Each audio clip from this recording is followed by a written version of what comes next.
थोड़ा market view देख लेते हैं एक बार। ठीक है, सबसे पहले हम अपनी लिस्ट में चलते हैं, करंट लिस्ट। यहाँ पर सारे मेजर इंडेक्स और मेजर आपके सेक्टर्स हैं। तो किसी भी सेक्टर में अगर आप जाओगे, सबसे पहले हम स्टार्ट करते हैं निफ्टी से। तो जब निफ्टी में ये कैंडल बन रही थी या ये, तो हमने बोला था कि यहाँ पर ब्रेकआउट आने के 100% चांस है। और अब हमारा क्या होगा, ये buy on dip stop loss होगा। इस पॉइंट पे ये बाय ऑन डिप, मुझे लगता है कि अगर इंडेक्स की बात करें और एज अ कैश ट्रेडर और हमें स्विंग के लिए अगर हमें पता चलता है कि हाँ इस पॉइंट के बाद वापस हमें बाहर बैठ जाना है, और इसके अलावा अगर हम क्या करें, फुल ऑन अपना बाइंग कर सकते हैं। इवन आपने देखा है, मैंने लास्ट एक ट्रेड लिया जो कि एड ऑन कैपिटल करके लिया। तो यहाँ पर कहीं ना कहीं कन्विक्शन आ गई थी कि ब्रेक करेगा, तो ये चले जा रहा है। अब चल रहा है तो क्या चल रहा है, आपका डोजी टाइप एक अच्छी कैंडल बनाई, रुक रुक के चल रहा है। बट इसके साथ हम क्या देखते हैं, और ओवर मार्केट की बात करते हैं। एक तो हमें पता चल गया कि हमारी डायरेक्शन क्या है, बुलिश साइड है। अब हमें यहाँ डरना नहीं है, जब भी मार्केट अगर गिर जाती है थोड़ी सी, तो हमें डरना नहीं है। हमें ऑब्वियसली अगर स्टॉप लॉस हिट होंगे तो बाहर बैठ जाना है, बट जब रिवर्सल होगा तो हम फिर से बुलिश साइड में रहेंगे। तो हमारी डायरेक्शन तो क्लियर है कि अब हमें बुलिश साइड में रहना है। और अगर मार्केट रेड होती है, गिरती है, शांत रहती है, रेंज में रहती है, तब भी हमें क्या करना है, अपना बैलेंस बनाना है कि अभी नई ट्रेड नहीं लेनी, लेकिन लेंगे तो किस साइड में, बुलिश साइड में। ठीक है, दूसरे चलते हैं हम। अब तीन चीजें होती है हमारे पास, एक निफ्टी, निफ्टी के साथ फिर क्या होता है, निफ्टी 50, फिर आ जाता है फिर उसके बाद मिड कैप, मिड कैप के बाद आ जाता है स्मॉल कैप। ये हमारा निफ्टी 500 पूरा कर देता है।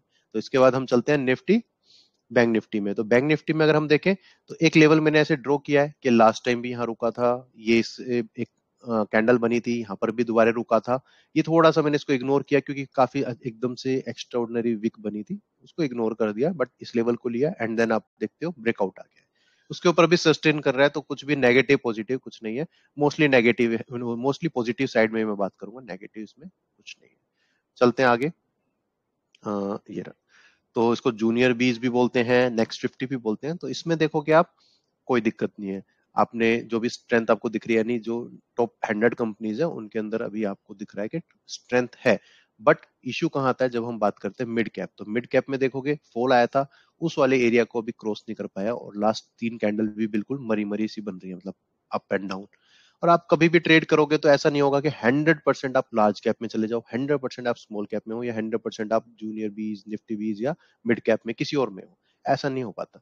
आपके जो स्टॉक्स हैं, अगर निफ्टी 500 आप देखते हो या सेक्टर वाइज भी देखते हो, तो वो मिक्सअप ही रहेगा।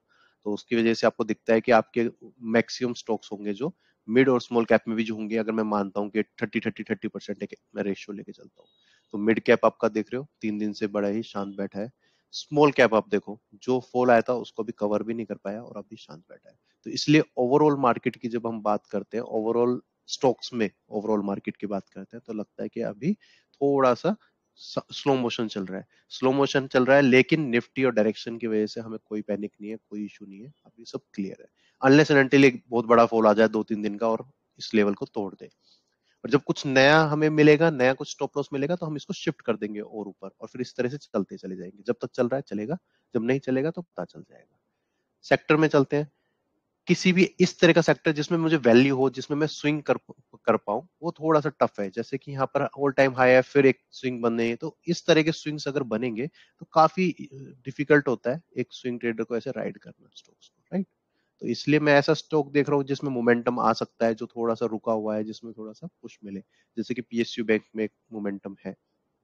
मेटल में आई डोंट नो कि मोमेंटम आएगा नहीं आएगा अभी। अगेन मैंने जैसे बोला कि इसमें थोड़ा राइड करना बड़ा मुश्किल होगा कि किस तरह की डायरेक्शन में जाएगा, किस तरह का मोमेंटम आएगा कि नहीं आएगा। कंजम्पशन, कंजम्पशन में हमने जैसे हेवल्स का एक एग्जांपल लिया था, वोल्टास का लिया था, या फिर हम बोलते हैं कि ब्लू स्टार, मैंने दूसरे ग्रुप में डिस्कस किया था ब्लू स्टार।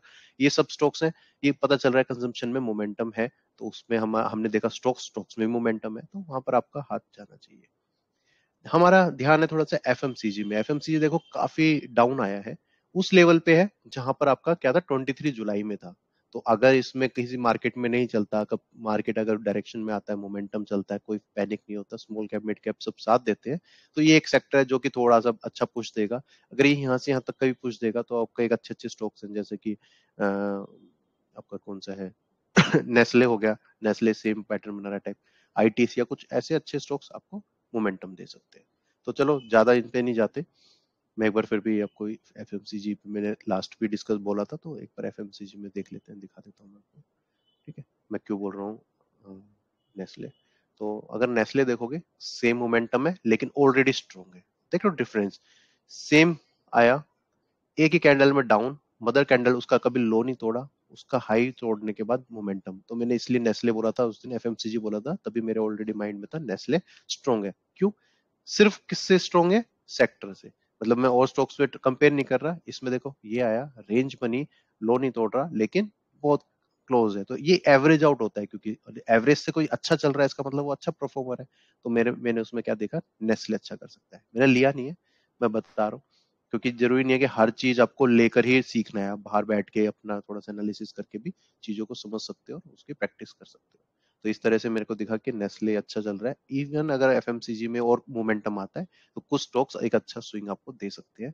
इस पे नजर है, अभी कोई बाय सेल का कोई रिकमेंडेशन नहीं है, राइट। तो ये ओवरऑल मार्केट का है, पैनिक होने की जरूरत नहीं है कि हमारे स्टॉक्स नहीं चल रहे अब क्या करें। तो मिड कैप स्मॉल कैप अभी नहीं चल रहा है, तो इस वजह से आपको भी क्या होगा, बहुत सारे स्टॉक्स आपके जो, अगर आपके पास 5 स्टॉक है तो उसमें 2 3 4 या 4 भी ना चल रहे हो, ये नॉर्मल है। अभी आपको शांति रखनी है, थोड़ा सा स्टॉप लॉस पे ध्यान दो। ऐसा नहीं कि भाई रेड कैंडल बनी तो मैं निकल जाऊं, अभी वो टाइम नहीं है।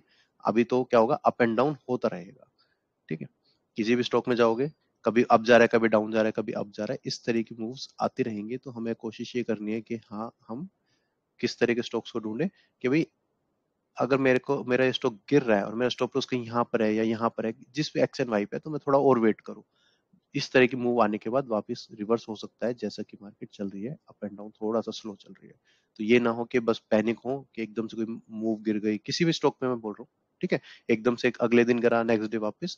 तो कोशिश करो कि सिर्फ रेड कैंडल देख के एग्जिट ना करो, थोड़ा सा पेशेंस रखो। अगर आपका स्टॉप लॉस ये है तो एटलीस्ट यहाँ तक रोको, थोड़ा सा बफर रखो, और क्वांटिटी इस तरह से लो कि हाँ आपका भाई लॉस भी उतना ही रहे और बफर भी थोड़ा सा अच्छा सा मिल जाए, राइट।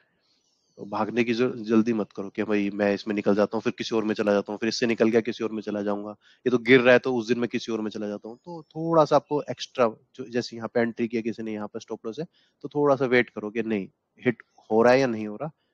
एक दिन का वेट कर लो, नेक्स्ट डे के लिए एटलीस्ट देखो कि हाँ आज नहीं हुआ तो next day.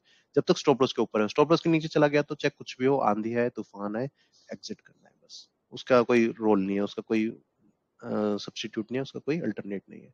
Stop loss hit हो रहा है तो निकल जाओ। तो यही मुझे बता रहा था, मैक्सिमम लोग ऐसा ना हो कि बहुत स्लो मार्केट है, कभी इसमें भाग रहे हैं, कभी मेरा स्टॉक क्यों नहीं चल रहा, इस तरह की थॉट प्रोसेस ना हो।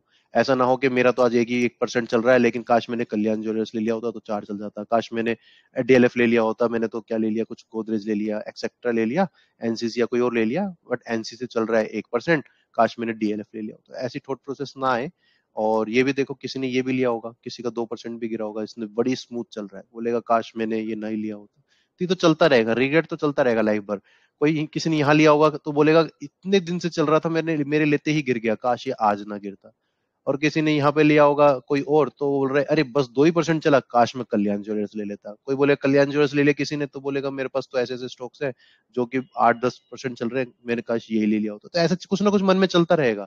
आपकी लिस्ट में ये भी होगा और डीएसएसएल भी होगा, तो बोलोगे अरे मैं डीएसएसएल में ना लेकर ये ले लेता तो मेरा 6% की जगह 9% हो जाता।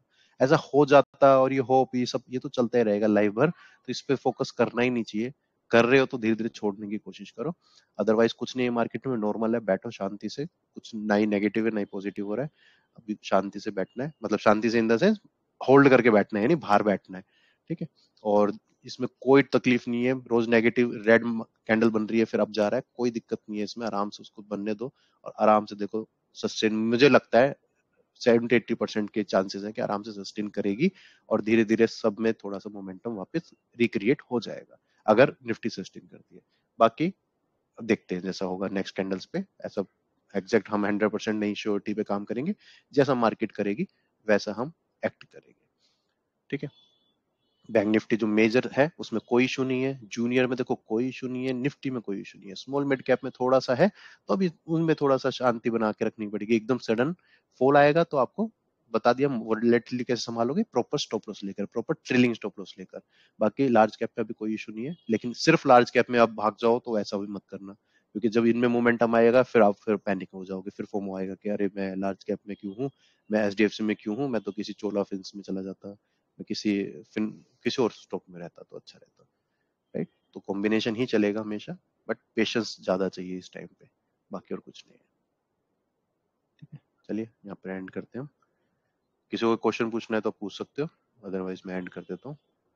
तो सेकंड में वेट करूंगा, कोई अगर क्लिक करता है क्वेश्चन पूछने के लिए तो मैं क्वेश्चन का रिप्लाई कर दूंगा। ठीक है, चलिए मैं एंड कर देता हूँ। Thank you.